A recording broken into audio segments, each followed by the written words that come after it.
Hello, welcome to the Catalyst Center training series for industrial switches. My name is Erika Franco. I'm a technical leader on the IoT Solution Group, and today I will show you a demo on how to perform switch device replacement with Catalyst Center.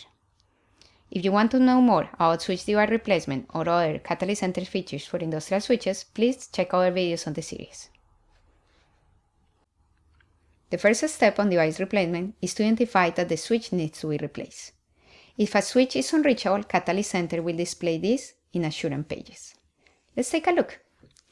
The user can navigate to the assurance dashboard and see if there are any critical issues. A switch being unreachable will be a priority 1 issue, highlighted in red. As we see, it says switch unreachable, and the user can click and investigate more. Also, any issue on Catalyst Center can be configured to send alarms. For example, a user can get an email or a WebEx alert letting them know that the switch is unreachable. With these events, the administrator can perform some investigation.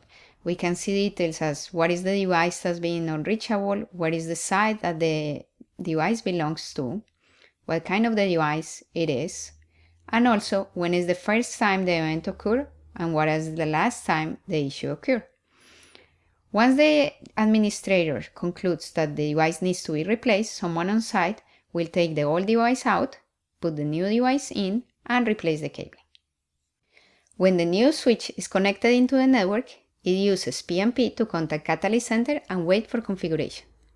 At this point, the administrator can come back into Catalyst Center and look for the device replacement workflow. Let's navigate to Menu and search for Workflows and look for Replace Device.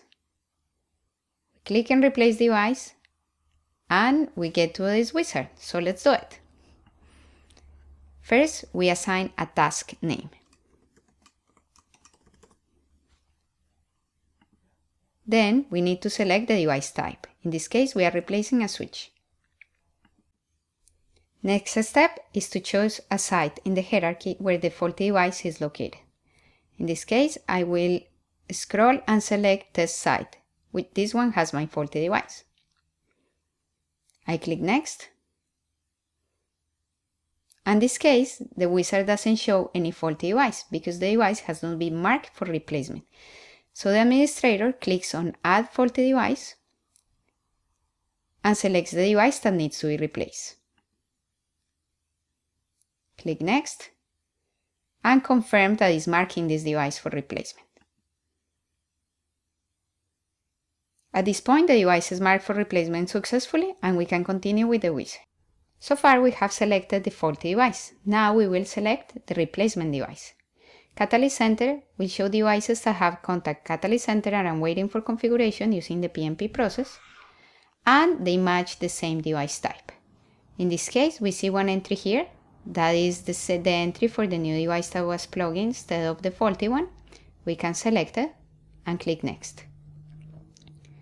So now it's time to schedule the replacement. We can select a later time or we can select to do the activity now. So I will select now and continue.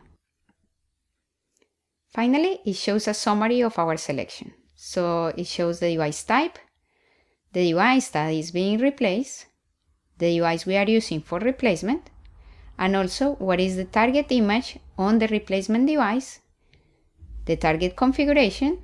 We could actually click and view the configuration if we want to. And we see the selections for the schedule of the replacement. So once we verify this information is correct, we can proceed and replace this device. At this point, the administrators only have to wait and monitor the task. So we can click Monitor Replacement Status. This takes us to the inventory page for this specific site. And here we can see that the device that we were replacing is already reachable. We can navigate to Actions and Device Replacement and check on replacement history. Then we see at what time the replacement was done. We see what is the serial number of the device that was replacement, both the faulty and the new one, and we can click on Replace to get more information. Here we see all the activities that Catalyst Center completed to replace the device. We can see that it started by PNP, We see the starting time and the end time of the task, the status of the task, and the time it takes to complete the task. Then we can scroll and see all the other activities that were performed. For example, we see here that it removed the older device from the license server. It deployed license to a new device. And if we complete the scrolling, we see all the activities that were performed. With the last activity, we know that the faulty device is deleted from the inventory and the RMA is completed. This concludes the device replacement demo using Catalyst Center. Stay tuned for more videos. Thanks for watching.